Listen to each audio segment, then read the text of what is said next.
22 Uhr, südlich von Stuttgart. Am Himmel ein Schauspiel der besonderen Art.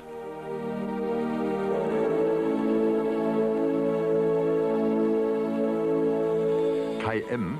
traut zunächst seinen Augen nicht. Dann steht für ihn fest, die geheimnisvoll leuchtende Scheibe, das kann nur ein UFO sein.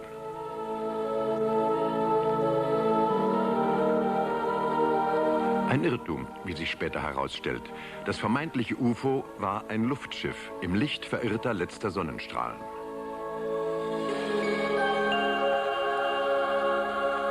Bei diesem Bild dagegen handelt es sich um ein UFO. Da gibt es keinen Zweifel. Fotografiert 1990 in Levittown auf Puerto Rico von einem Polizisten.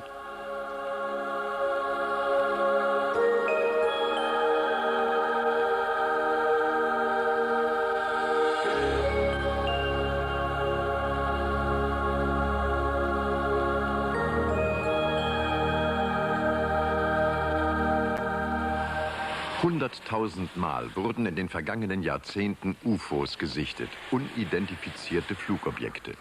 Eine der Sichtungen, die weltweit am besten dokumentiert sind, geschah am Himmel über der Ostsee. 24. August 1990. Der Berliner Handwerker Jürgen Luchterhand ist mit seinem Sohn in der Nähe von Greifswald auf der Suche nach einem Badeplatz. Die Sonne ist schon untergegangen. An genau dieser Stelle fallen den beiden gleißend helle Lichtpunkte am Himmel auf. Sie steigen aus dem Auto, bleiben stehen, sind verwundert und erschreckt. In der Ferne Richtung Kernkraftwerk steht ein Geschwader merkwürdiger Flugobjekte über dem Horizont. Jürgen Luchterhand läuft kurz entschlossen zum Auto zurück, holt seine Videokamera. Das Ereignis am Himmel will er auf jeden Fall im Bild festhalten.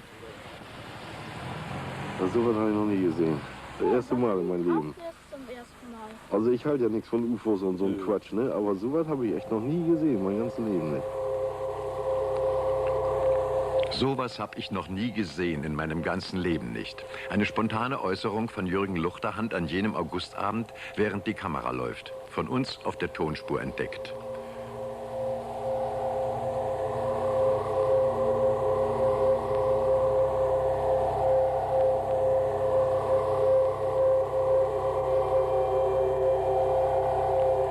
Eine eigentümliche Wirkung ist es, die von diesen unbekannten Flugobjekten ausgeht. In dem Moment, wo ich filmte, waren die Gedanken ja da. Und meine Gedanken waren dann tatsächlich, dass das UFOs sein müssten. Was anderes konnte man sich nicht vorstellen. Denn die flogen in einer unheimlichen Geschwindigkeit von einem Punkt zum anderen. Das war ein Wahnsinn, wie schnell die waren. Unheimlich schnell. Die UFOs von Greifswald, ein Erlebnis, das Jürgen Luchterhand bis heute tief bewegt. Oktober 1993, abends gegen 20 Uhr. Frank und Karin Uhlemann sind im Auto Richtung Nehren unterwegs, um, wie so oft, Franks Eltern zu besuchen. Wir haben nachgestellt, was die Uhlemanns an jenem Abend erlebt haben. Was ist denn das? Ich habe keine Ahnung. Guck mal da, die Lichter, siehst du die? Guck mal, das fliegt mit uns mit. Das habe ich noch nie gesehen. Das fliegt genau die gleiche Geschwindigkeit wie mir. Soll ich mal anhalten? Nee, fahren wir weiter. Eine Kamera haben die Uhlemanns nicht bei sich. Ja, das bleibt über Nähren stehen, guck mal. In Zeichnungen hat Frank deshalb das Geschehen festgehalten. Mehrere Kilometer bis zum Haus der Eltern werden die Uhlemanns von dem geheimnisvollen Flugobjekt begleitet. Es fliegt parallel zu ihnen neben dem Auto her. In Nehren, vor den Augen der jungen Leute, verharrt das unheimliche Gebilde am Himmel. Kein Zweifel, genau vor ihnen sind zwei große Lichtkreise über der Straße zu sehen. Karin Uhlemann, von Beruf Bankangestellte, sucht nach einer vernünftigen Erklärung. Doch es gibt keine. Ich meine, zuerst geht man mal alle Möglichkeiten durch, was einem dazu einfällt, was erklärbar ist. Aber es war nicht erklärbar. Es konnten keine Lichter von unten sein, weil da hätte man die Kegel hochgesehen und da waren keine Kegel. Und den Hubschrauber hätte man gehört, da war auch nichts zu hören. Also es macht einem Angst, sowas. Frank Uhlemann, Vertriebsleiter für Werkzeugmaschinen, reagiert besonnen, protokolliert noch in der Nacht, was er sah. Langsame Rotation, grelle weiße Lichter, die im Sekundentakt pulsieren. Also das Flugobjekt ist gestanden, praktisch in entgegengesetzter Richtung, in meiner Blickrichtung jetzt, oberhalb des Horizontes, und es stand ruhig, hat sich nicht bewegt. Und dann hat es angefangen leicht zu schwenken, also so in dieser Richtung. Wir haben dann meinen Vater geholt und er sah dann, wie das Objekt geschwenkt hat und dann den Schweif nach hinten, was meiner Meinung nach in unheimlicher Geschwindigkeit sich dann bewegt hat. Ich bin der Meinung, dass wir nicht alleine im Universum leben. Dass es Leute gibt, die uns voraus sind. Ne? Und uns beobachten in dem Sinn, dass es UFOs gibt. Jahrelang in den Archiven der US Air Force geheim gehalten, einer der ersten als echt anerkannten UFO-Bildbeweise. Fotografiert am 7. Juli 1947 in Pontiac, Michigan, USA. Ebenfalls für echt erklärt, ein UFO, fotografiert von dem Farmer Paul Trent am 11. Mai 1950 in McMinnville, Oregon, USA.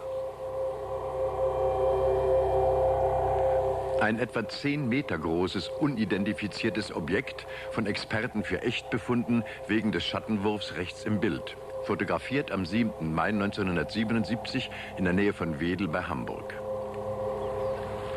UFOs. Sie zählen immer noch zu den großen Rätseln des Universums. Foto- und Filmdokumente verschwanden in den Panzerschränken der Militärs und Geheimdienste. Menschen, die meinten, ein UFO gesehen zu haben, wurden generell als Spinner abgetan. Dieser Mann will das ändern. Hillebrand von Ludwiger. Hightech-Experte bei der Deutschen Aerospace und Chef der deutschsprachigen Sektion von MUFON, der Internationalen Vereinigung der UFO-Forscher. Er hat den Stand der UFO-Forschung als erster wissenschaftlich dokumentiert und begründet, warum unser UFO-Wissen immer noch so unvollständig ist. Es gibt keine wissenschaftliche Forschung, jedenfalls keine finanzierte wissenschaftliche Forschung. Das liegt einmal daran, dass es die Militärforschung der Großmächte übernommen haben, sich darum zu kümmern. Aber die zivile Forschung kriegt das Material nicht. Und es gibt keine Bezahlung. Und was nicht bezahlt wird, wird dann auch nicht untersucht. Und dann machen sich dann Privatforscher die Mühe, wie wir ja auch, unsere Gruppe aus 90 Leuten in den Ländern Schweiz, Österreich und Deutschland, und untersuchen in der Freizeit, mehr aus Neugierde. Dieses Foto entstand rein zufällig, aufgenommen am 8. Oktober 1981 in Kanada. Die Auswertung durch Fachleute ergab, dass es sich um ein recht großes Flugobjekt gehandelt haben muss. Ein UFO, wie viele es sich vorstellen, als fliegende Untertasse. Für Hillebrand von Ludwiger nur eine mögliche Form von vielen, denn auch die Form der UFOs gibt Rätsel auf. Ja, das ist das Verwirrende. Es gibt eine Unzahl verschiedener Formen, die nicht zu identifizieren sind und sich am Himmel zeigen. Wir haben 9 verschiedene Klassen finden können, zum Beispiel kugelartige Formen,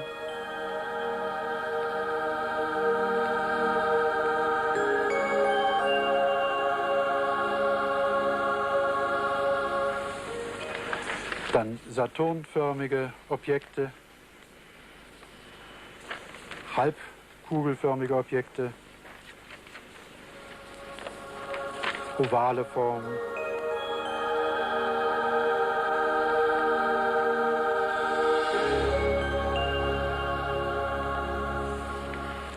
zigarrenförmige Objekte, dann die klassischen fliegenden Untertassen, wenn man so will, Scheiben auch mit Kuppeln.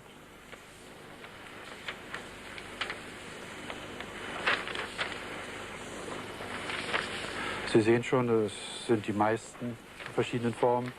Dreieckformen, geometrische Formen haben wir es genannt, ungewöhnliche Formen und regelrechte Formationen. Ob es sich nun um Formationen wie über Greifswald handelt oder um einzelne Objekte, nahezu alle Zeugen berichten dasselbe über die Eigenschaften der UFOs.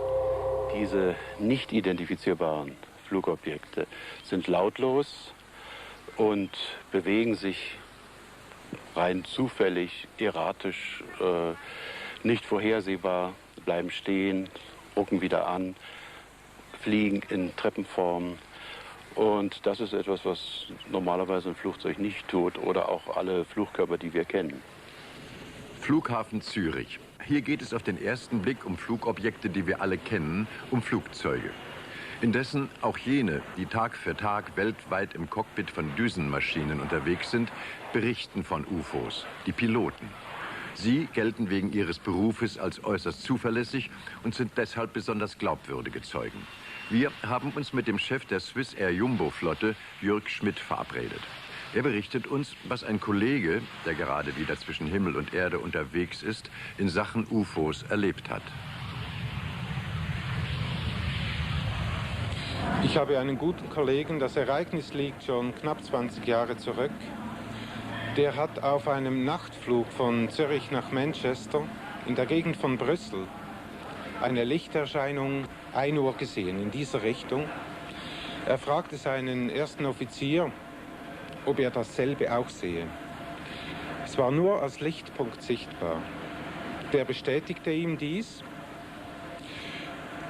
Der Lichtpunkt bewegte sich dann mit hoher Geschwindigkeit vor dem Cockpit, die Distanz ist ja nicht abschätzbar, auf die andere Seite, blieb wieder stehen. Ein Flight Attendant kam mit ins Cockpit und 3 Augenpaare haben dasselbe gesehen. Sie fragten daraufhin den Radarkontrolleur, Maastricht Control, ob sie etwas sehen auf dem Radar, weil sie hatten ein unidentifiziertes Objekt. Der Radarkontrolleur bestätigte im gleichen Azimut ein Objekt, welches auch auf dem Radar erkennbar war. Das Objekt bewegte sich wieder zurück und dann mit hoher Geschwindigkeit seitlich des Flugzeugs aus dem Gesichtsfeld der Piloten heraus. Der Radarkontrolleur sagte danach, und ich weiß das noch ganz genau, weil das ist mir sitzen geblieben, "The object is now moving right, left, behind you. It seems to be joking with you." Also es scheint mit ihnen zu spielen, geht von links nach rechts und die geschätzte Geschwindigkeit war 8-fache Schallgeschwindigkeit. Mit sehr hoher Beschleunigung, eine Beschleunigung, welche von einem bekannten Flugzeug nicht machbar ist. Der Luftraum über uns wird nahezu lückenlos überwacht. Von Militärs und von Zivilisten. Von der Erde, aus der Luft und mit Satelliten aus dem All. Capito 3, Comanda Corso 11 livello. Corso 140 livello 35 montare. Das Datenmaterial über jede Flugbewegung füllt die Speicher riesiger Computer. Besonders aufschlussreich ist, was Schweizer Luftraumüberwacher entdeckt haben. Offiziell darf es das eigentlich gar nicht geben. Unser Zeuge kann deshalb nur verdeckt darüber sprechen. Wir registrieren vor allem nicht erklärbare Phänomene, die sicher keine Flugzeuge sein können, da sich Flugzeuge ganz spezifisch verhalten und wir Objekte feststellen, die einfach abnormal in der Landschaft liegen. Wie zum Beispiel am 13. Juni 1993. Da tauchte ein Objekt auf, das in wenigen Minuten mehrfach seine Höhe zwischen 5.000 und 10.000 Meter blitzschnell änderte. Kein uns bekanntes Fluggerät kann Bewegungen vollführen, wie sie diese Grafik dokumentiert. Wir stellen vor allem 3 verschiedene Arten von Phänomenen fest, die wir mit der Radar erfassen. Das eine sind massenhaft auftretende, sehr kurzlebige Echos. Das zweite, das sind Flugwege, die sicher keine Flugzeuge darstellen, die kreuz und quer an einem Ort oder in einer näheren Umgebung in der Luft herumfliegen. Und das dritte sind Flugwege mit extremen Sprüngen oder die sich in Flughöhen bewegen, in denen sicher keine normalen Flugzeuge verkehren. In dieser Region sehen wir zum Beispiel sehr kurzlebige Radarechos, die sich an einer Stelle konzentrieren. Bei diesem Beispiel, da fliegt ein Flugweg kreuz und quer nördlich von Schaffhausen herum. Was da nördlich von Schaffhausen geschehen ist, haben wir aus Radardaten mit Hilfe eines Hochleistungscomputers in einen Trickfilm umgewandelt. Die schwarzen Markierungen im Bild sind jeweils 10 Kilometer voneinander entfernt. Der weiße Punkt ist ein Flugobjekt, das sich um ein Vielfaches schneller bewegt als der Schall.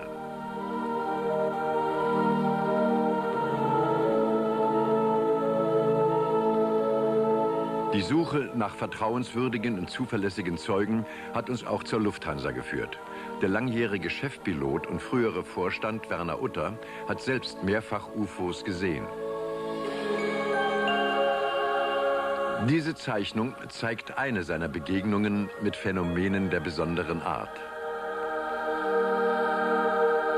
Ich habe tatsächlich einige Male, im Ganzen 3 Mal, Unknown Flying Objects gesehen, nicht, was UFOs heute genannt werden. Ja.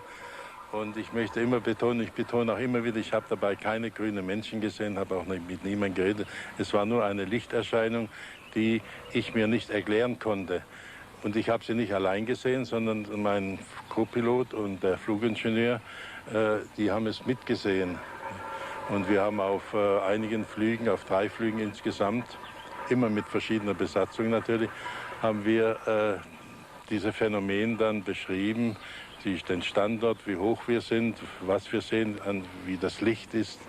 Und eine Erscheinung, die erste, war ja auf einem Flug zwischen Beirut und Damaskus.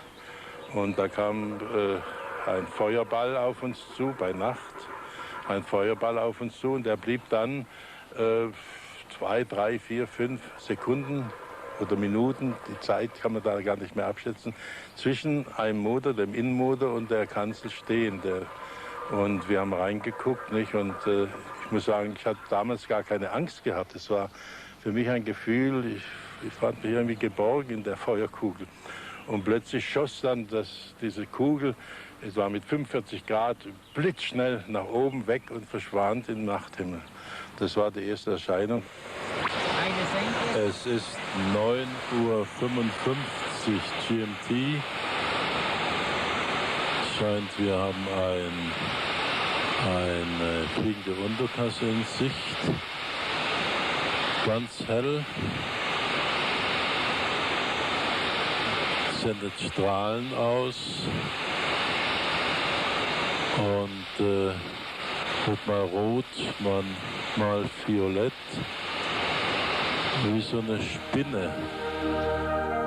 Ein paar Jahre später sieht und bezeugt Werner Utter in 10.000 Meter Höhe über England sein drittes UFO. Ein riesiges, zigarrenförmiges Gebilde.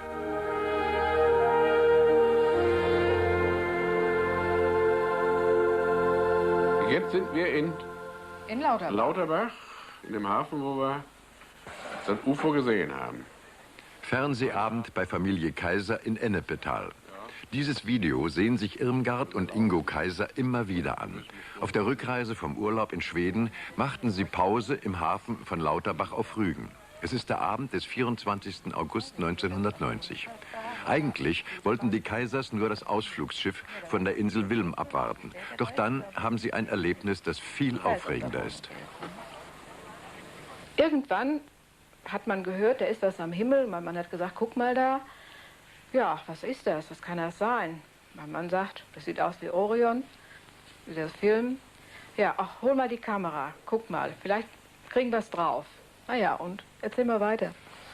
Ja, und dann war natürlich die Frage für mich, das ist ein Gebilde, ein Armstern kennt man ja, jawohl, das ist der hellste. Und die Formation, sagen wir mal, wie den Nordstern und der große Wagen, der kleine Wagen. Aber das war eine Formation viel näher und viel lichtintensiver, oder die einzelnen Punkte. Irmgard Kaiser greift zur Videokamera. Das Ding ist noch neu und die Gebrauchsanleitung für sie ein Buch mit 7 Siegeln. Dennoch drückt sie beherzt auf den Auslöser und sichert so ein wichtiges UFO-Dokument. Aha, da kommt's wieder. Ja, und dann haben sich natürlich alle, die im Hafen um uns drumherum waren, alle gefragt, was ist das? Dieselbe Frage, dasselbe Objekt. Auch die russische Ärztin Ludmila Ivanova in der Greifswalder Mendelejew-Straße 12 greift zur Videokamera. Ja. Ein paar Häuser weiter wohnt der russische Dolmetscher Valery Vinogradov. Auch er greift zur Kamera. Die UFOs im Sucher.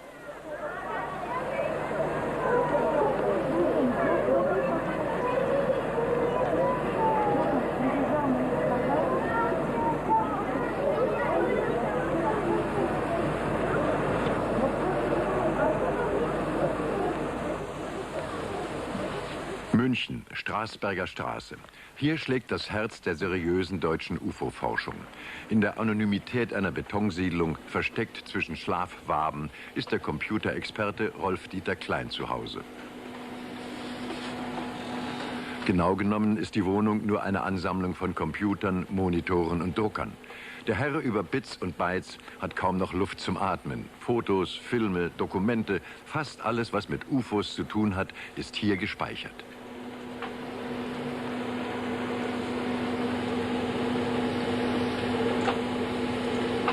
Die Stunde der Wahrheit für UFO-Sichtungen und ihre Zeugen schlägt sie hier. Eines der wichtigsten Vorhaben für Illobrand von Ludwiger und Rolf-Dieter Klein ist die streng wissenschaftliche Aufarbeitung der Dokumente über die Greifswalder UFOs, die Entschlüsselung ihrer Geheimnisse. Wir kriegten zunächst einen Film aus Greifswald, einige Monate später noch einen zweiten Film aus der gleichen Gegend. Man konnte immer noch nicht die Entfernung feststellen, auch nicht die Größe. Etwas später gab es dann noch einen Film aus Rügen und dann noch später, erst im letzten Dezember, wieder einen Film aus der Gegend von Greifswald. Und dann hatten wir noch in der Zwischenzeit 7 verschiedene Fotos von verschiedenen Zeugen erhalten. Ja, und das Ganze haben wir dann in einer Karte zunächst einmal eingetragen, die einzelnen Positionen markiert. Und daraus lässt sich dann aus der Blickrichtung der Zeugen in Richtung Objekt und der Kameraposition lässt sich jetzt die Objektposition ermitteln. Und hier etwa in der Pommerschen Bucht, da lagen also die Greifswaldobjekte, haben sich dann hier von See etwas mehr in Richtung Greifswald genähert. Nach Hunderten von Arbeitsstunden sind die beiden dem Rätsel der Greifswalder UFOs sehr viel näher gekommen. Möglicherweise ist es ein natürliches Phänomen gewesen, vielleicht eine Art Plasma, denn Strukturen kann man nicht erkennen. Aber wenn es sich um ein Plasma handelt, muss man erklären, woher die Energie kommt, die das Leuchten angeregt hat. Denn es ist ja aus 125 Kilometer Entfernung gesehen worden. Und dann kann man Rückschlüsse ziehen auf die Energie. Die Lichtleistung betrug ein halbes Megawatt. Und es lässt sich auch nicht erklären, wieso Kugeln aus der Gruppe sich entfernt haben und wieder hineingeflogen sind. Schauen wir noch einmal zurück. So erlebten Hunderte von Zeugen im August 1990 die UFOs über Greifswald. Und so sehen die Bewegungen der 30 Kilometer entfernten UFOs aus der Nähe aus, wenn sie vom Computer vergrößert sind. Ein Hightech-Ballett der höheren Art, das allerdings noch viele Fragen offen lässt. Denn noch immer weiß niemand auf der Welt, woher die UFOs gekommen sind und wohin sie gehen.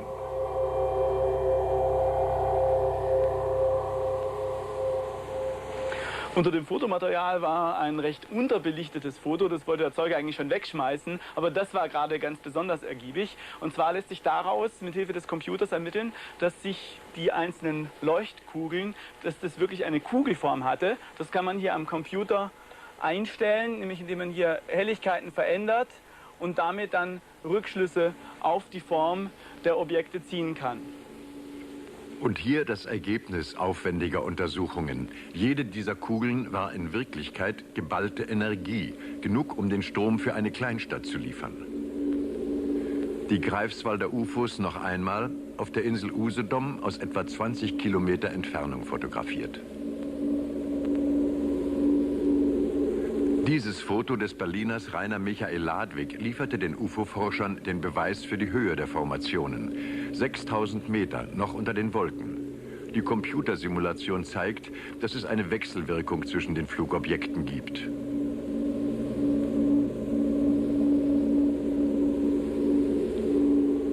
Dieses Foto hat der Münchner Rudi Nagora im Mai 1971 in der Steiermark gemacht. Das Ding im Kreis, so stand für ihn schon damals fest, ist ein UFO. Ein Bildbeweis aus einer ganzen Serie von Fotos. Dem Münchner hat das Offenlegen seines Materials jahrelang nichts als Ärger eingebracht.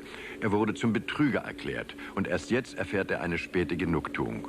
Denn die MUFON-UFO-Experten haben uns die Beweise dafür geliefert, dass das Nagora-UFO echt ist. Der Vergleich zwischen den Wolken und der Flugposition des Objektes ergab eindeutig, die Zeit war viel zu kurz, um für eine Fälschung, eine Radkappe zum Beispiel, in den Himmel zu werfen. Das Nagora-UFO aus der Nähe. Der geschätzte Durchmesser 12 bis 15 Meter.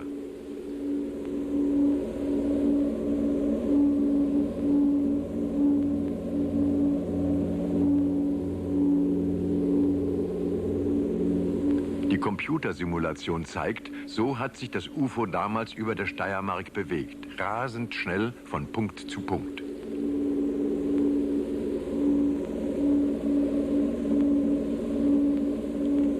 Knapp 10 Minuten hatte Rudi Nagora sein UFO im Sucher. Dabei bewegte es sich in Sprüngen entlang dieser Linie am Himmel.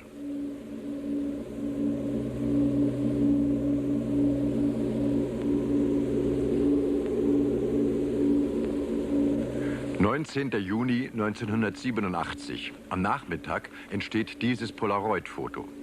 Eigentlich wollte der in Deutschland lebende Italiener Giuseppe Lucifora, von Beruf Kamindesigner, nur ein paar Fotos von seiner Baustelle in Comiso auf Sizilien machen. Und er erwischte dicht neben einer NATO-Basis ein UFO. Ich habe damals eine Skizze gemacht, und zwar folgendes. Hier ist das Haus, das ich fotografiert habe, beziehungsweise mein Haus. Das ist der Comiso, das ist die NATO-Basis. Also mein Haus ist ungefähr 1 Kilometer Luftlinie von NATO-Basis entfernt. Ich stand hier und da habe ich dieses Objekt ungefähr hier erst einmal gesehen. Und dann habe ich gesehen, dass an diesem Punkt ungefähr, habe ich so dieser schwarze Punkt mal gesehen. Da, ja? Dann habe ich mich umgedreht auf die linke Seite und sehe dieses Objekt so Richtung Ragusa fliegen. Und bei Ragusa ungefähr habe ich das Gefühl gehabt, dass dieses Objekt auf mich zukam und dann wieder raufging und dann ist es verschwunden, also über meinen Kopf sozusagen, ist weggegangen oder weggeflogen. Aus den Polaroid-Fotos von Giuseppe Lucifora haben die Münchner MUFON-Forscher das Aussehen und Verhalten des Comiso-UFOs rekonstruiert. Und per Computer war es sogar möglich, die UFO-Struktur zu berechnen und darzustellen.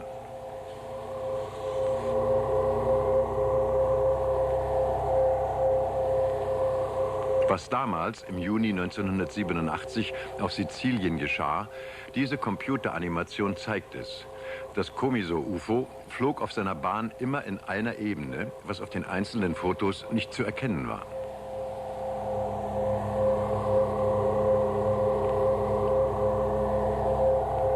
Mit seinen Fotos in der Hand bat Giuseppe Lucifora bei der NATO und beim Bundesverteidigungsministerium um Aufklärung, ohne Erfolg. Wurde Giuseppe Lucifora ungewollt zum Zeugen eines militärischen Geheimexperiments? Einiges spricht dafür, denn fliegende Untertassen, die keine UFOs sind, gibt es schon lange. Sikorsky in den USA hat so eine Flugmaschine gebaut, für den Einsatz als Aufklärer.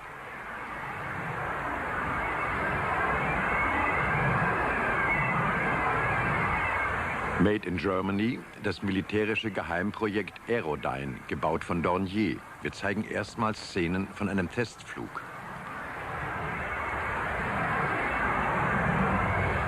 Der Aerodyne ist eine Vorstufe für die Flugmaschinen des 21. Jahrhunderts, denn in Zukunft soll es keine Flugzeuge mit Tragflächen mehr geben, werden UFO-ähnliche Gebilde am Himmel zu sehen sein. Jahrelang flog der Aerodyne bei Testflügen über Süddeutschland. Möglicherweise wurde er von manchen Beobachtern für ein UFO gehalten. Unter UFO-Forschern ein bekanntes Motiv. Dieser Vogelschwarm über dem Yellowstone Park in den USA. Und, da waren sich fast alle einig, mit einem UFO im Bild. Von diesem angeblichen UFO gibt es eine ganze Serie von Fotos. Illo Brandt von Ludwiger und Rolf-Dieter Klein haben sie analysiert und uns den Beweis geliefert, dass sich alle Welt geirrt hat. Der Computer zeigt, das Yellowstone-UFO ist in Wirklichkeit ein Vogel.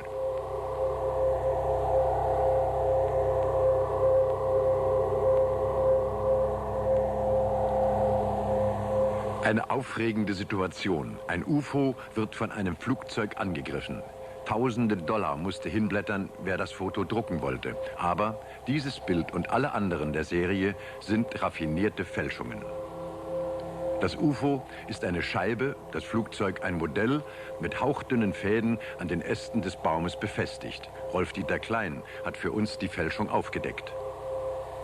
Wenn man Fälschungen aufdecken will, kann man versuchen, wenn man mehr als ein Foto hat, daraus Zwischenbilder zu erzeugen. Und das zeige ich Ihnen mal hier am Computer, was man da macht. Zunächst einmal habe ich hier ein Ausgangsfoto und hier ein weiteres.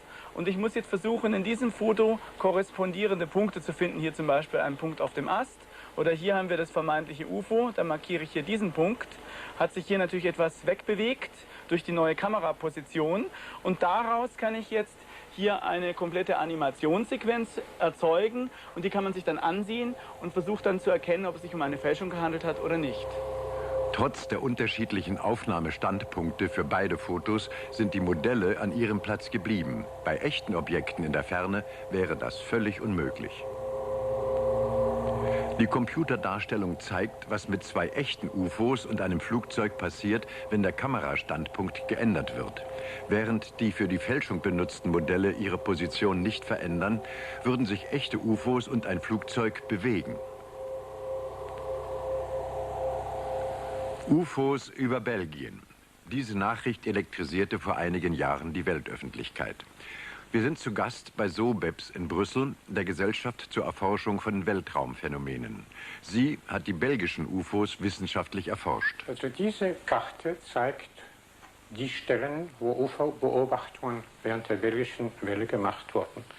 Aber nur solche Stellen, wo die Beobachtungen sehr nah waren, das heißt weniger als 300 Meter.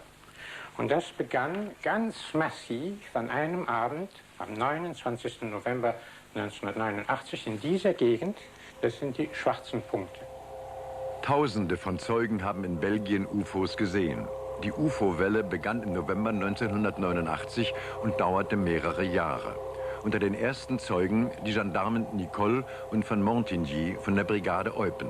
Am 29. November sind sie auf der N68 Richtung deutsche Grenze unterwegs, als sie ein UFO bemerken. Das flog so nach vorn.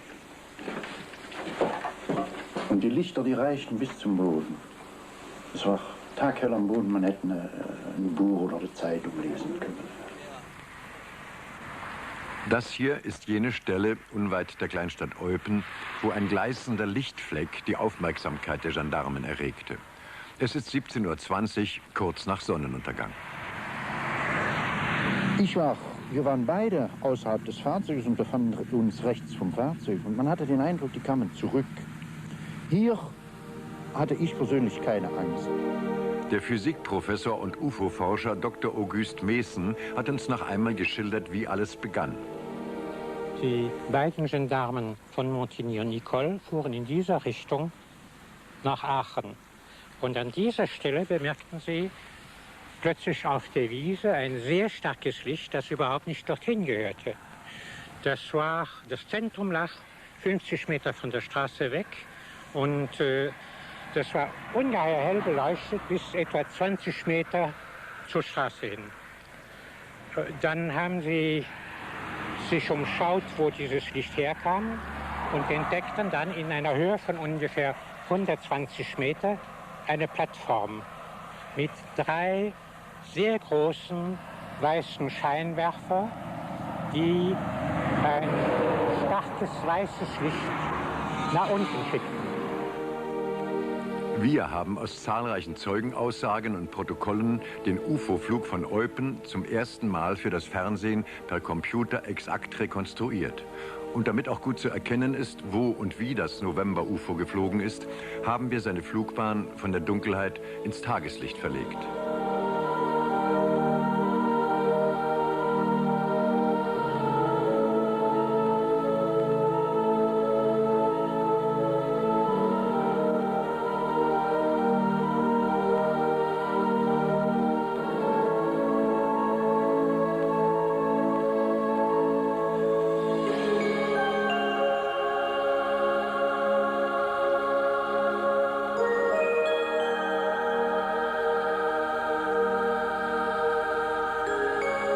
Eine Flugmaschine der dritten Art 1989 über Eupen. Irrtum ausgeschlossen.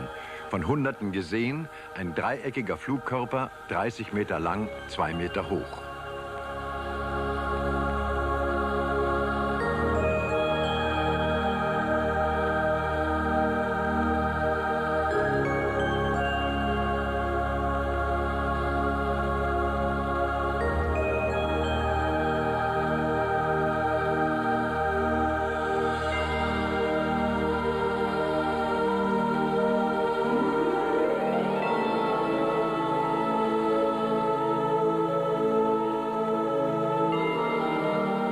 Jahrelang haben Zeugen immer wieder von UFOs über Belgien berichtet und dabei einen völlig neuen Aspekt in die UFO-Forschung gebracht.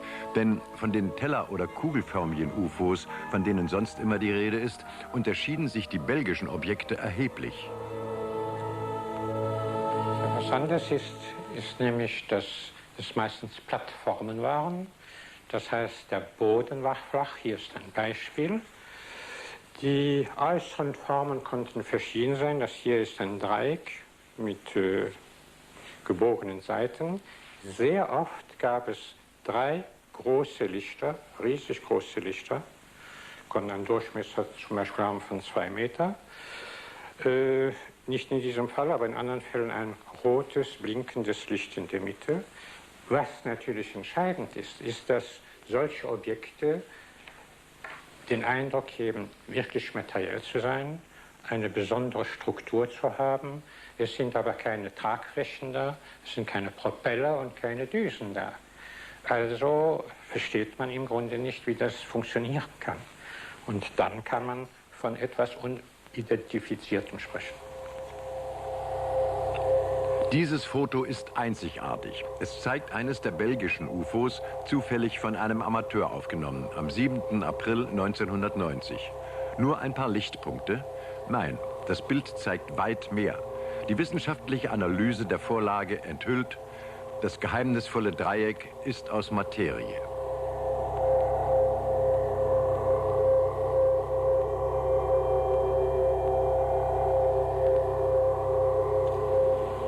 Eine wichtige Adresse für die UFO-Forschung, die Königlich Belgische Militärhochschule in Brüssel. Wo sonst Bildauswerter mit hochmoderner Computertechnik für die NATO, für Geheimdienste und für das deutsche Bundeskriminalamt arbeiten, hier wurde der Fotobeweis für das belgische UFO kritisch unter die Hightech-Lupe genommen und für echt befunden.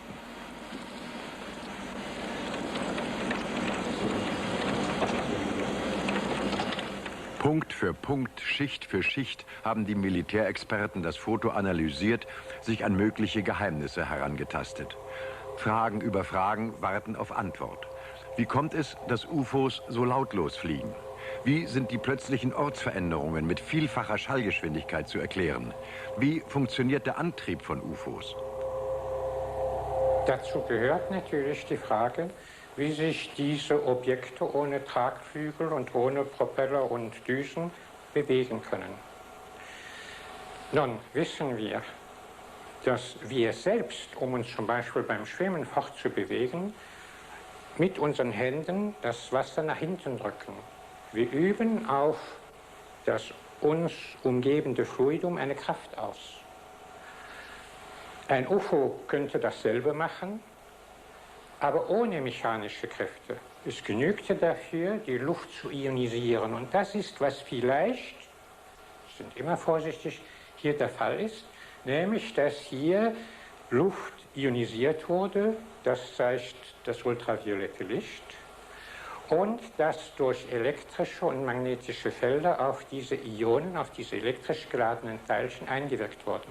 Die Teilchen wurden in einer bestimmten Richtung in Bewegung gesetzt und dadurch kann sich dann das Objekt bewegen. Wenn es darum geht, das Rätsel der UFOs zu lösen, dann darf eine Adresse nicht fehlen: Marfa, eine kleine Gemeinde in Texas. Seit Jahrzehnten schon tauchen hier immer wieder UFOs auf, die berühmten Marfa-Lichter. Und immer wieder haben Forscher versucht, hinter ihr Geheimnis zu kommen. Bisher ohne Erfolg. Auch die Physik hat ihre Grenzen. Natürlich ist die Physik auch eine Wissenschaft, die noch in der Entwicklung begriffen ist, und sie hat ihre Grenzen.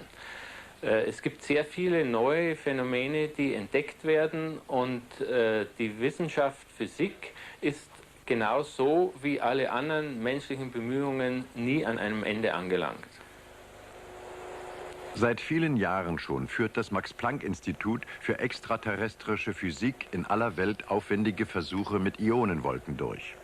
Vielleicht liefert diese Forschung einst auch den Schlüssel für das Rätsel der UFOs. Zunächst aber wurden die Versuche selbst für UFOs gehalten.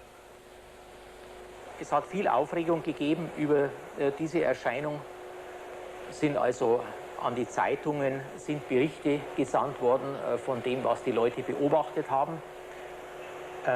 Einer hat geschrieben, ich habe ja nie an diesen UFO-Kram geglaubt. Jetzt habe ich es mit eigenen Augen gesehen. Ich bin tief beeindruckt. Die Erforschung von UFOs, sie leidet unter schweren Erblasten.